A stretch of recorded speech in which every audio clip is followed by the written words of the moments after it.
Have you always wished you could sketch outside? This video will give you the confidence to start. Hi, I'm Natasha Cross. I'm an artist from London and I'm currently based in Bolivia. Today I'm going to be talking to you about one of my favourite things, which is sketching outside. Let me know in the comments where your favourite place to sketch outside is. Today I'm in a beautiful natural paradise. I'm in the middle of the Bolivian countryside, and actually this is my back garden, luckily enough. I'm here by a stream, which you might be able to hear in the background, and I've got all of my favourite drawing materials with me. I'm someone who likes to have lots of different options when they go out to draw, and because of that I like to bring a big rucksack with everything I need. Obviously one of the most important things is getting your sketchbook.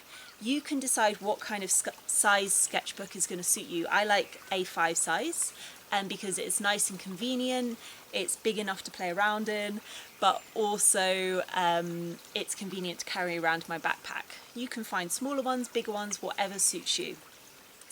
Some other of my favourite materials, I love bringing my oil pastels out with me. I love having my watercolour pencils. In fact, some of these, you might be able to see, are so used they've become absolutely tiny.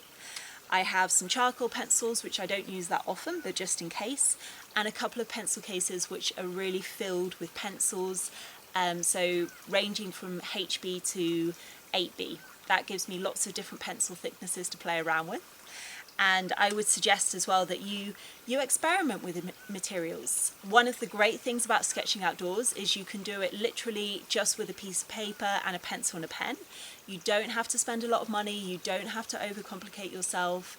But also if you have some more things maybe hidden in a drawer, you can borrow them from a friend, or with Christmas coming up you might want to ask for a special set of coloured pencils, etc. It's nice to have some options to experiment with, because all of our drawing voices are different, so find what works for you, find what creative medium allows you to express yourself best when working outside. Some other really crucial things to have is a really good quality artist pencil sharpener so that you can get your pencils as sharp as you want them when you're drawing.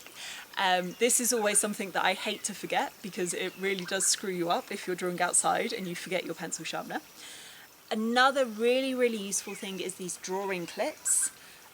You might be able to see that I have them here in my sketchbook, so they have always saved my life in terms of when I'm drawing outside in a windy place, I can just put them in so the paper doesn't go everywhere.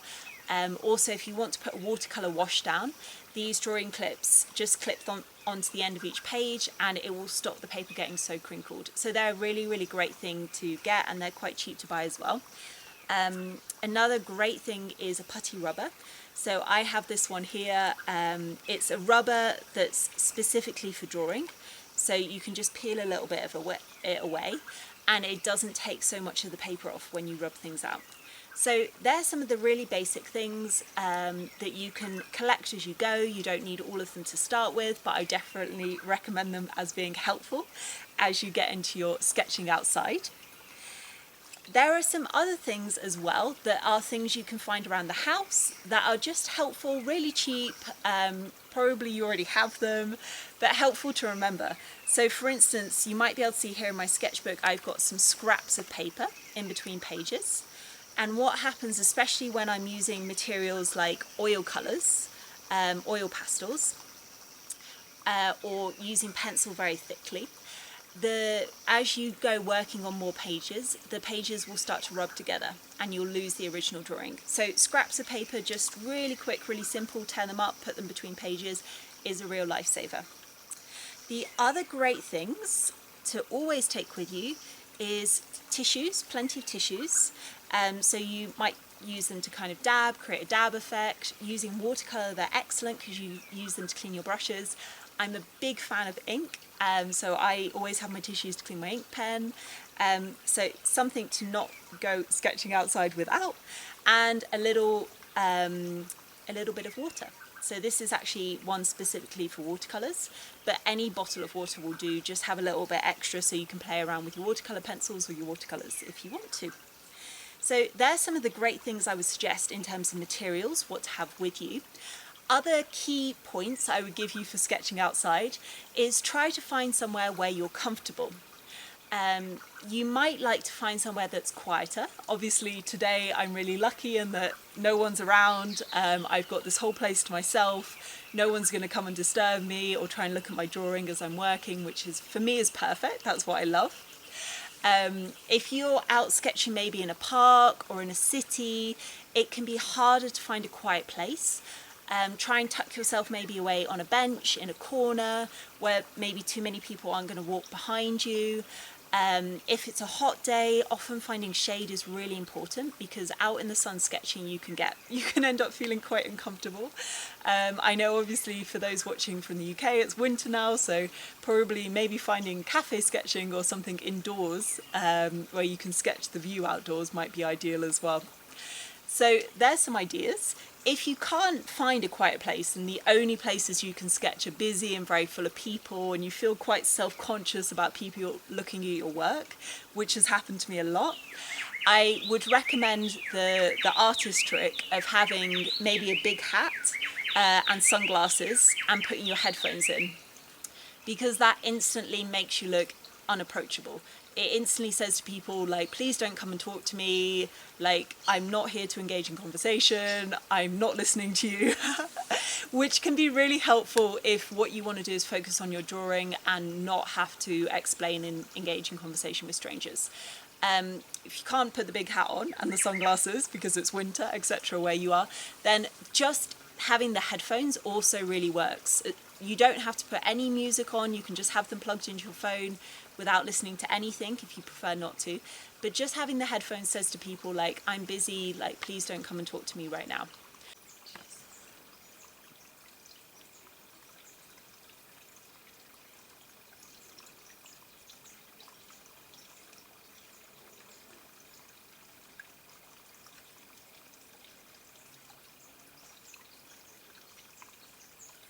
So that's some of the really crucial advice I would give for sketching outside.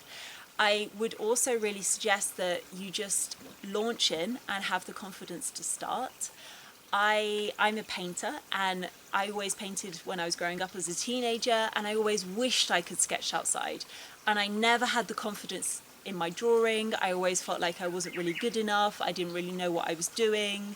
I wasn't confident enough using pencil.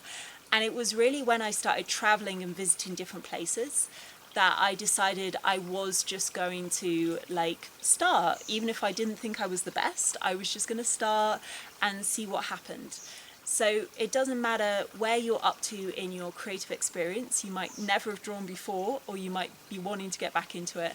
You can definitely do this. Start off small, start off with some simple materials, and just go out and have fun and experiment. And it is a really fantastic thing to do.